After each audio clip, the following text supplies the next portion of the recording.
Hello everyone and welcome to today's video. As you can see, we are back in American Truck Simulator, and that is because we are checking out the 1.44 open beta. So one of the first features that I can show basically straight from the start is a mod refund feature. So I currently have one mod active, and that is Project 3XX, and what I am going to do is deactivate it. I have one bought in game. I'm going to deactivate it, say confirm changes, and then hit continue game. Just load the most recent save. And then when we go into the game here, if I go to my truck manager and go by number, see here it says NA, it should sell for a good amount, and it does not. So I don't know if the mod refund feature is not fully working, or if there needs to be something done in the SII files for the truck.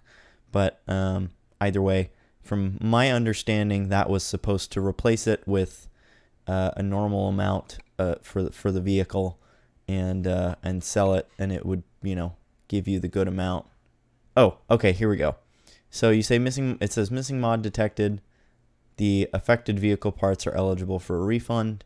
You can click confirm order to apply the refund, or exit without any changes if you intend to reinstall the missing mod later.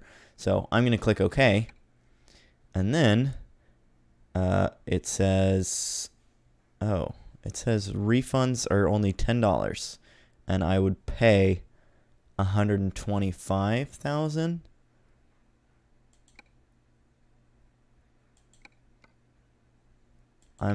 I gotta be honest, I'm confused by this. I don't know why I would pay money to, have that be that instead. But let's see what happens if I try and sell it now. Okay, so now I can sell it, and it sells for $76,000. So not the $4,000 that it was before. So that still seems a little finicky or not very straightforward to me. But again, that's just me, and also I should clarify, I am checking this all out in live, hence why I didn't understand it, and that's because I hadn't looked into it at all. So with everything on this video that I'm going through on this update, that'll be the case. I haven't looked into anything at all. So either way, I'm just gonna say yes, sell the truck, give me that $76,000 back, and then we will move on to the next thing. So for the next thing, I'm gonna go ahead and jump to the My2022 interior options for the Freightliner Cascadia, and here we are. So we got the Midnight 2022, Elite Gray 2022, and of course it changes all this stuff back here too. Tan, Saddle Tan, and Slate Gray are all of the options there. So they look, I like that you've got the a lot more interior options now. That's one thing that I feel has been lacking on the SCS trucks as opposed to like modded trucks, is that the interior color options are very limited. So it's nice now that at least with the Cascadia we have that all these new options. And while we're here, you'll notice that there's these new little gear with it's a little gear with a check mark underneath all of these, and that is because another one of the new features is in regards to the UI. And what it does is it marks out the licensed versus aftermarket customization options in the UI, and that's what this is. So if I were to go probably to the tires, yeah, see, this is an aftermarket part. So this is, this was something that SCS made. SCS has their tire as Vortex, Roadmaster, Dynamics, but Goodyear is a licensed part. So because they've got a license with Goodyear, it is marked that this is a licensed part. And then again, for these interior and stuff like this, it's a factory part. So yeah, the four category options are factory part, licensed part, aftermarket part, and unknown part. So unknown part is probably going to be, pretty much any modded trucks that you have. That's what that'll show up that's when those will show up. Moving right on along, the next thing that we're going to take a look at is the new drop deck trailer. And we're going to go through all of the options here. So the only option for chain type is going to be single, which makes sense. The options for the body are going to be the wooden drop deck, aluminum drop deck, and then you can also do a sliding tarp on that. I am going to kind of spec it out to my liking as we go, because I'm going to do a live stream later today with this trailer. But at the time that I'm recording this, I mean, I guess by the time that I've posted this, that live stream will have already happened, but still. So looking at all the options, we've got the 48-foot trailer with the wheels in the front, 48-foot with the wheels in the rear, spread, triaxle, and that is it for the 43 foots. And then for 53, we've got the front, rear, spread, 3 axles, and even we have a 4-axle option for the 53-foot drop deck trailer. I'm going to go ahead and do the 48-foot spread, and then I assume there's going to be some sort of toolbox here that I can put in. I'm going to leave it on the graphite gray, and then let's take a look at these customization options. So I'm assuming they're all going to be pretty similar to the flatbed trailer. So far, yes, because the front wall options are the same. I'm going to leave front wall off of mine. On the side, you can do an aluminum box, well, I guess aluminum boxes or chromed boxes. And then for lights, you've got, of course, the standard and the exclusive. And same on this side. So with this, you can put the boxes on one side, not the other. So like if I could do chrome boxes on this side, aluminum on this side, or, you know, I can just leave, you know, the aluminum on that side and then nothing on this side. So got plenty of options there. I am going to do no boxes because I would rather my boxes be down here, and I am going to do the chromed ones. And for the wheels, I believe that they said they reworked the wheels because these ones are smaller, but the options are all still the same. They're still like the steel, standard, seagull, all that kind of stuff. I'm going to go ahead and throw on the standard. And for these ones, we do not have Goodyear tires as an option. So even if you have that Goodyear DLC, you are not going to be able to throw Goodyear tires onto these things. So that is a little bit of a bummer, especially for someone like me who enjoys realism. You know, it is a little bit of a bummer to not have those Goodyear tires, but maybe they'll come down the road, again, with licensed stuff like that. It's just something that you can't expect to happen right away. Banner options, we got wide load, oversized load, and long load. Rear bumper, exclusive, and standard. There you can put lights on the back, the strobe lights for your oversized loads and whatnot. That is pretty cool. I didn't expect that, if I'm being honest. And then rear mud flaps, we do have the option for the standard, so just the mud flaps back here. Standard double, which then puts a mud flap behind the front wheels as well. And then exclusive and exclusive double as well. So I'm going to go ahead and do the standard double, and then I'm going to do some exploring on my own, see if anything is different. I mean, obviously, like, if you've got a triaxle, there's not going to be an option for the chromed boxes or the toolboxes here, but I'm going to see if there's anything else that is like not obviously different between the different options, and I will let you guys know if there is. Oh, and I guess it would be important to go over the sliding tarp, because obviously this one is going to be different. But again, it's only different from the other drop deck trailer. This is exactly similar to the curtain cider flatbed that is already in the game. You know, you got the light bar option or the wind deflector at the top here.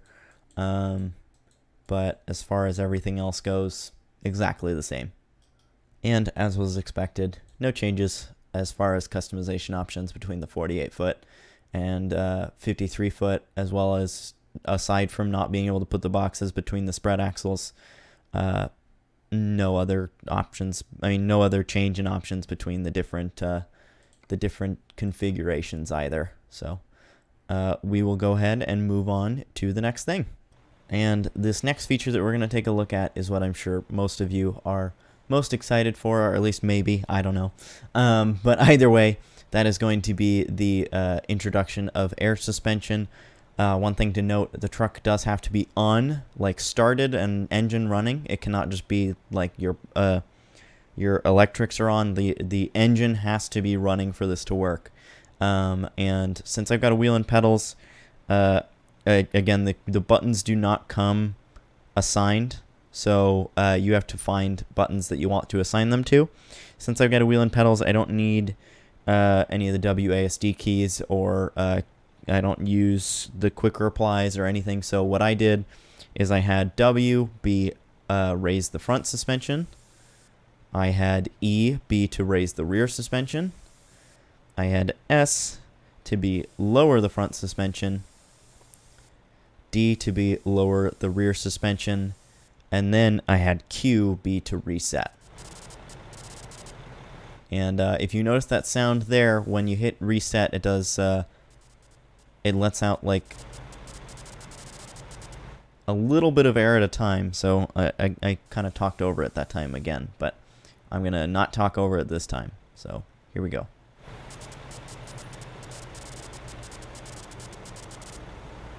So yeah, that's what it sounds like when you reset it. I don't know, again, if that's supposed to sound like that, but I mean, it would kind of make sense. I mean, from, being a car enthusiast, a lot of my friends have air suspension on their cars, and that is pretty much exactly what it sounds like when they're like airing down to reset it at a normal ride height. So yeah, that is pretty cool. That was one of the features that I was most excited for, but we have still got a lot more to go through, so we're going to move on to the next thing, because I think I'm already well over 10 minutes into this recording. So yeah, let's keep on moving along. Another one that's coming, which I can't really look into, or I'm not going to look into, I guess, because it's not really worth the time, but that is new special transport routes. So I'll just throw up the screenshot here, and you can see where all the new routes are. So I do plan to use those. I'm not saying I don't care about them, because I do love the special transport stuff, but I'm not going to do a special transport load just for the sake of this video. So there they are, and let's move on to the next thing. So to show you guys this next part, I switched profiles real quick, just because on that beta testing profile, I had not really driven California at all anyway, so I couldn't really see what the changes were. But looking at this profile, you can clearly see when it comes to the California rework, they did phase 2, and that reworked this entire section of stuff. So Truckee, Sacramento, Ukiah, Eureka, and Redding were all completely rebuilt. And I think this area was all phase 1, and I just haven't driven it yet. But still, I mean, this is a very significant amount of stuff that was reworked. I mean, when you look at it, that's like an entire third of the state, basically, that they just redid. And that includes removing San Rafael. I'm a little sad because my brother actually used to live in San Rafael, so it was cool being able to drive that place in game and like see places I recognized. But again, it was for the betterment of the game, so that is understandable.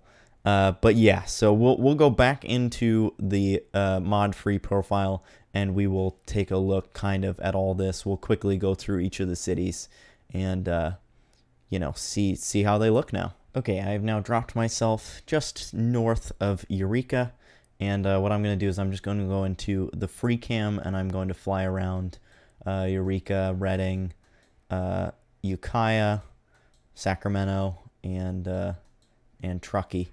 And what I'm going to do is I'm going to set markers so that hopefully I don't get lost along the way. So let me do that real quick. Okay. So let's go ahead and back out. And let's start our journey through all the new stuff. So looks like over here, I don't know if this is, again, some of this stuff may not be new. I'm just kind of going through all of it. But there's a service station over here, gas station, rest stop, all that kind of stuff. I should note I have driven this in real life many times, so it is going to be really cool to see it, and I will let you guys know what kind of stuff I recognize. It has been a while since I've driven it, but again, I recognize this bridge. So yeah, this looks pretty good. It looks like they've got a prefab here to the right.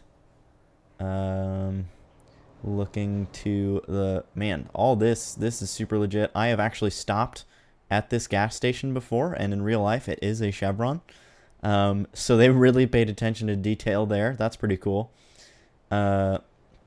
Continuing on along, we get split into one ways, and I'm actually just going to kind of go up so that I can give you guys a solid view of all of it. And it looks like the prefab kind of lets you go out that direction down some of those streets. Obviously the road goes off that direction that is not part of the game.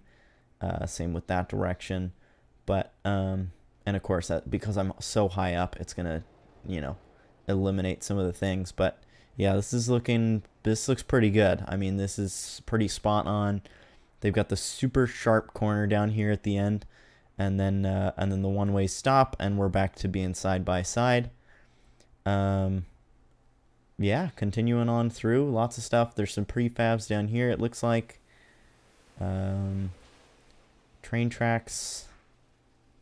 Yeah, this is all looking pretty legit. I mean, of course, you know, it's changed around a little bit to make sense for the game, but I mean, when it gets down to it, this is mostly pretty spot on. I've actually stopped in this strip mall before as well. This is also pretty legit.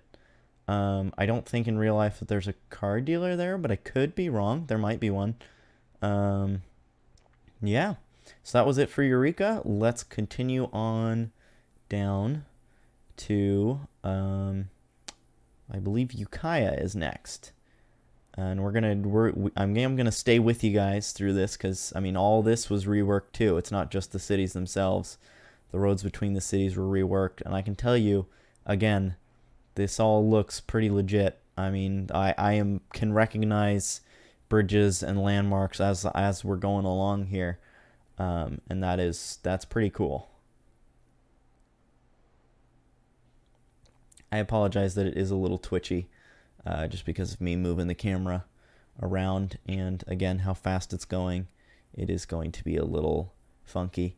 And this, I know this is just a random road event, but this 100%, this is exactly what it's like driving on 101. Every like 30 to 50 miles, you have to stop for one of these lights, because there's construction going on all the time, all year round, doesn't matter. Every single time I've driven 101, I have had to stop at least 6 times during my drive on 101. It is honestly pretty ridiculous. Legend of Bigfoot shop, that is pretty cool. That is a good, again, very good attention to detail by SCS, which does not shock me. SCS always does a fantastic job on that kind of stuff. And yeah, again, sorry that this video is so long, but this update is so extensive. There is so much to go through. But if you guys are enjoying, please do drop a like and consider subscribing, especially if this is not your first time watching one of my videos and you are not subscribed yet. But again, either way, it is good to have you guys here. And yeah, this is seriously probably the biggest update that I remember. I mean, it's it's pretty extensive. Continuing on along, again, all of this is just incredible. I cannot wait to actually drive this, not just fly over it. Yeah, pretty cool. Pausing here real quick, because I somehow just flew right past these two buildings, and I think these two buildings are an excellent show of how much SCS pays attention to detail, because these two buildings have murals on the side that are extremely noticeable when you're on this drive down or up 101.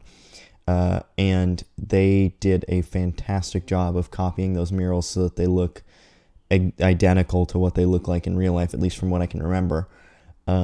And yeah, these are like the halfway point for when I drive from where I live down to visit my parents down in California. And so these are very noticeable for me. So it's cool to see these in the game. And I'm kind of, don't really have much to talk about at this point, but I mean, you guys, I don't feel like I really need to talk at this point. You guys can kind of just enjoy the scenery. So that's what we're gonna do. I'm gonna stop talking and I'm just gonna let you guys enjoy all this stuff.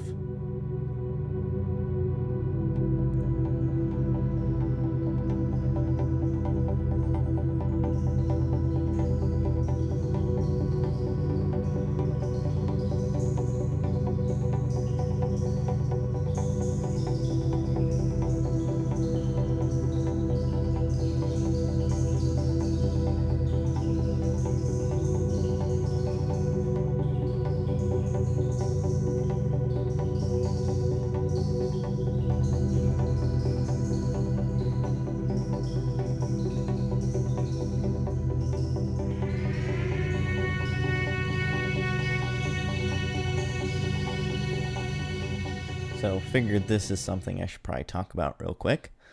There are some new companies in the game, or at least one new company, and this is one of them. It's another winery company, but it is cool to see that. Ukiah, again, spot on. I mean, Ukiah is a very small city along 101, but it's very important. And I think they knocked it out of the park. It has that small city vibe. But I mean, that really, you guys kind of saw how it was, and that is really how it is. You go from Eureka, and there's like maybe like super tiny little towns, and then all of a sudden you're like in a city again, with like two lanes on each side and like overpasses and stuff, and then you're back to driving on 101 where it's just one lane each direction, and it's pretty slow moving. So yeah, pretty spot on that. And it looks like now this area, I do recognize this as well. Again, so weird to see the scaling, in on things I recognize. Obviously, Ukiah to this place in real life takes like 30 to 40 minutes, and in this game, it's about probably 20 seconds. So again, the scaling is crazy to see in things that I recognize, but again, it's pretty spot on. I 100% recognize that, and as I'm passing by that sign, I realize that is another thing to mention.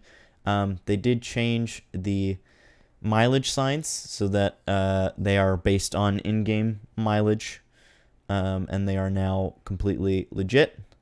So that is another improvement on realism. And I will stop talking again as we continue on to the next city.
another thing that I feel is worth talking about, just because it's cool.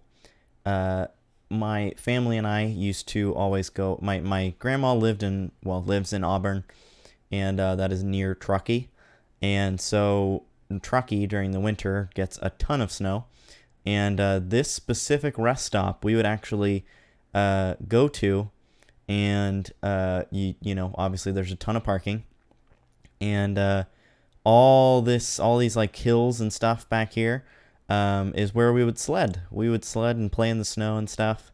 So the fact that this is in game is pretty cool, and has a lot of personal meaning to me. So that is really cool to see that in the game. So I just wanted to make that little little side point there, and now we will continue on.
So of course I did my best to kind of go over everything briefly, but I did miss like some stuff like this interchange down here and these two companies, and then I did miss this company, and you know, this whole road section I think was new.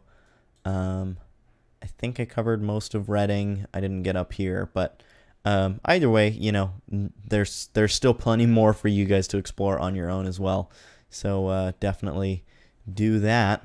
And let me take a look at my blog post real quick and see what else I still have to cover. The next feature that they'd added is unmarked roads exploration. This is the one that they showed in the blog post. So I'm going to show you what happens when you discover it. If you look at my map down there in the bottom right, clearly I am facing nothingness as far as what the map is concerned with. But if I turn on my truck here and I drive forward, it will then pop up with a message like that says new passage, map updated. And as you drive along, it continues to add in this road on the map, which is pretty cool. This is a very large and long road, so I'm not going to go through the whole thing, but yeah, as you can see, it adds a little dotted line that shows that yes, this road does exist in the game, but is not part of the original map. And so again, as I drive along here, it'll add in all of the road that exists here that eventually connects me to here. So that is another cool feature that has been added, which is super sweet. And we will move on because there's still more to look at, and these next few things, I don't know how well I'll actually be able to show them, but they involve force feedback and a new thing called smart sequential shifting. So let's go ahead and take a look at that stuff. So between these two things, I wanted to do the smart sequential shifting first. So you would have to pick sequential, and then you click smart sequential shifting. And based on the blog, what it describes is, in simple terms, when you shift up or down sequentially, it will automatically shift by more gears at once based on the current torque or speed. So what that means is essentially with the old, when you pick the sequential option before, you would have to go gear by gear by gear. So you would have to go 1, 2, 3, 4, 5, 6, all the way up to 18. Whereas now, just like with people who drive manual trucks in real life, and also in the game, I'm sure, you typically will skip from like second to like fifth, for example, and you'll skip gears all the way up. And so now this smart sequential shifting does that even in manual mode. So I will continue to drive here along this unmarked road while showing you. So I just shifted up once and it put me into 6th gear. Oh, my parking brake is on. And then as I go along, I just shifted up again and it went up to 9, up again to 11, up again now just by a single one to 12. And then as I'm shifting down, it's going to go all the okay, so it went down just to 11 for that one. But if I slow way down, it's going to shift down from 11 to 7 and then again to 6, and that's what it wants me to start in. So if I were to accelerate really slow and try shifting down, it does go down to 5. But essentially, I mean, that's really all you need to see as far as what it does. So, I mean, you can see there it's skipping a ton of gears up to 14 from 12 because I'm basically at red line. It's skipping gears. So, again, it doesn't have to do that, but it does. So, that is it for the smart sequential shifting. And the other thing was the force feedback upgrade, which said new gearbox grind effect simulating vibration of missed gear when using manual shifting, new understeer slip effect simulating tire slip when vehicle is understeering, revisited power steering curves and pressure gain of self-centering effect to improve steering feel, and revisited internal friction force giving better feedback depending on speed of steering. So I am not going to do the gearbox grind effect one because quite honestly, I still don't fully understand how to drive a manual truck. But I can still do the understeer slip effect and stuff. Since I am on a dirt road currently, that will kind of work out nicely. So I am still in sequential, so I gotta remember that. I don't often drive with any sort of manual in this game. I usually just drive on automatic. I know, gross. It is gross, trust me. I wish I learned, but yeah, so it's a little hard to get this truck to understeer without flying off the road, but let's see here. Let's see if I can... Yeah, so you can kind of feel it. Again, I'm on a dirt road anyway, so it's already vibrating and stuff. But yeah, as I went into that turn, you could kind of see that I had the wheel turned and it was still going straight. And you do feel it a little bit even on a dirt road, but I'm sure that on a flat paved road is where it's more noticeable because the wheel isn't going to already be vibrating. But that is that. And then another one, what else did it say? Essentially the other stuff is just, basic driving feel. And I do have to say, even on this dirt road, again, it does feel better. Let me get onto a paved road and I will tell you how it feels there as well. So let me do that real quick. Alright, I am now on a normal paved road. I do have to say it does feel a little better. It's not super noticeable for me. I know certain people are very meticulous about this kind of stuff. But I am not. I didn't think it really felt all that bad to begin with. I know a lot of people did. A lot of people absolutely hated it. But yeah, again, I do notice a difference, and it does seem to feel a little better.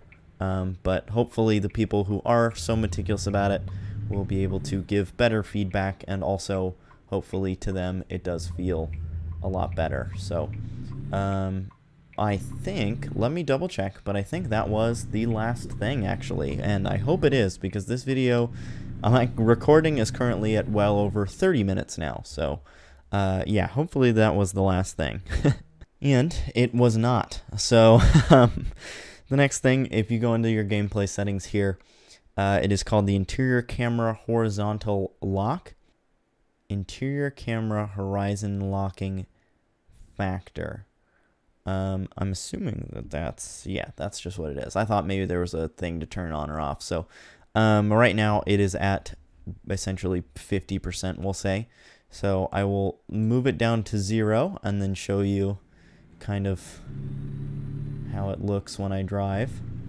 This actually probably would be a good thing to show off on that dirt road. So what I'm going to do is I'm going to go back to I saved beforehand, so I'm going to go back to my save from then, and we will drive on the dirt road again, and it'll be daytime, thankfully. So this should give a good idea for what this horizontal locking factor thing does. So I just double checked, and it is on the least horizontal locking currently.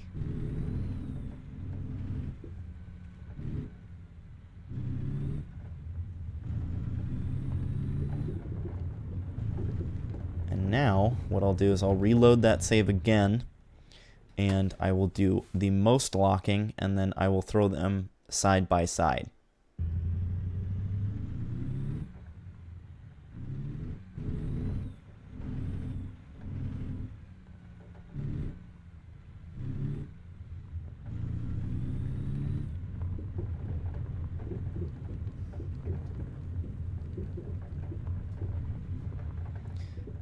Alright, so as you can see there, big difference between the two.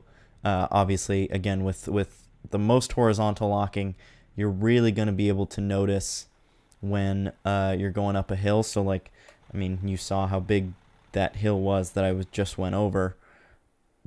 I mean, that's a big, steep, I mean, obviously, it's not long, but it is very steep. And so when I was going up it, again, horizontal lock, even as I was going up, my head stayed facing the horizon.